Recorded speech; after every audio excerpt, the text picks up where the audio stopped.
This is Brian Dick's Rugby Roundup. Coming up, Bees in win shock, the pressure mounts on Moseley, and news of a live blog relegation special.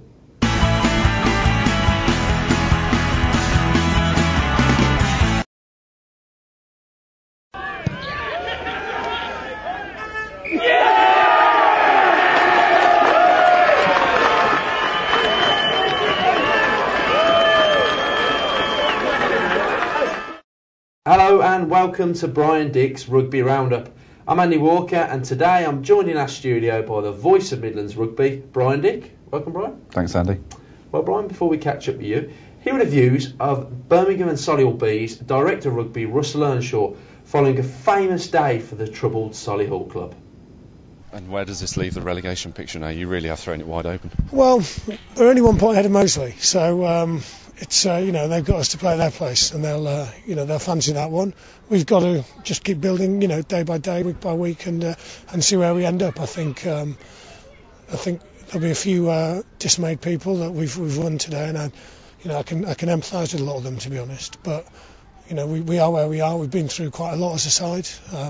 We've had 4 months without pay. We've had a lot of our friends leave us. We've played our last game God knows how many times, and that's a credit to everyone really today, the fans, to all the people behind the scenes, Steve Hughes, people like that who've stayed with us through some pretty hard times. And it's just it's a pretty good feeling, and we just got to move on really for next week and get our things right for Coventry. I'm sure they'll be backing themselves to be us at home. They're a very strong side at home. Well, Brian, that was the thoughts of an obviously delighted Russell Earnshaw there. I mean, it was their first win in nearly 11 months, but it came at the right time for them, didn't it? Well, it's amazing what 11 months of preparation can do, Andy.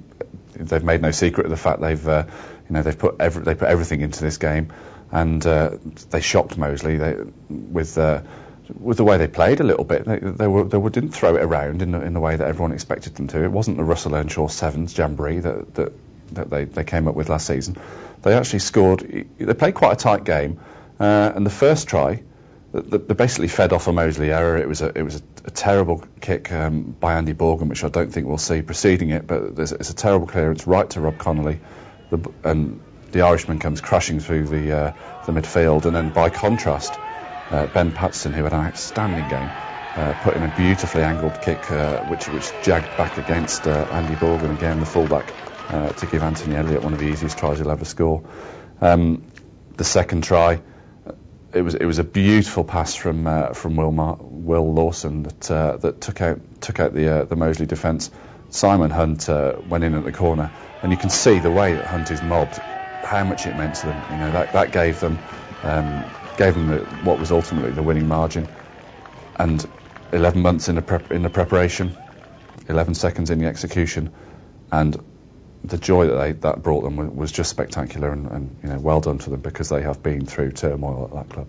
Exactly, through turmoil, and it looks like Moseley are in quite a dark place at the moment. Before we hear your views on their performance, here are the views of Moseley's Ali Muldowney. Conditions weren't particularly bad. It's a bit wet, that's about it. I mean, if anything, probably conditions could or should have suited us better, but like I say, we had a game plan and we didn't stick to it at all. We showed a couple of glimpses of it in the first half, but we got to play for 80 minutes. What was the game plan? The game plan was just saying what we're doing Bristol. We just not kick loose ball, not miss tackles, just keep the basics and let our patterns run. And then we know that when we hit that right, we will beat teams, but we've got to play for 80 minutes. We can't just play for a few minutes at a time. Brian, you've already told us about Beesy's surprise approach to the game, but how did Moseley's 2 tries come around? Well, they both came from Ali Muldowney, which suggested they didn't have to be especially creative to get over the Bees line, and indeed they weren't. Throughout the entire game, they probably only strung a sequence of phases together on 2 occasions, both in the first half. Both got them into the Bees 22, and both times Ali Muldowney scored. The first one, it was off a simple set scrum. It took 6 phases, and Muldowney's through untouched. The second one, it probably came off Tristan Roberts' one and only decent touch-finding kick of the afternoon.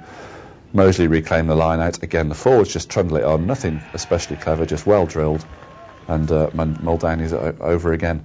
So, that to me suggested that they knew how to get across the Bees line. Why they didn't do it more often, there needs to be an inquest there.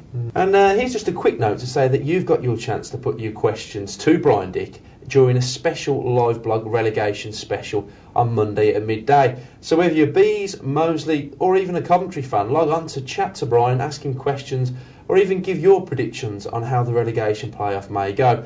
Just log on to any of our websites, birminghammail.net, birminghampost.net or sundaymercury.net at midday on Monday. Well, Brian, down in the division that Moseley are hoping to avoid, Stourbridge aren't going too well down there. Just a quick note on them. They obviously lost to Sedgley Park on the weekend. How bleak is it looking for them?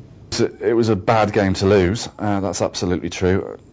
The net result of the weekend, Otley took a big defeat at Tyndale, so the net result was Stour actually pulled 1 point clear because of their loss bonus at home to Sedgley.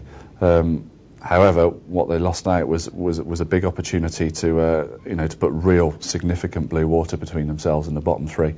They've got London Scottish this weekend. They've only got one other home match, which is at home to Tyndale, who are fourth, and then they've got all their relegation rivals away from home.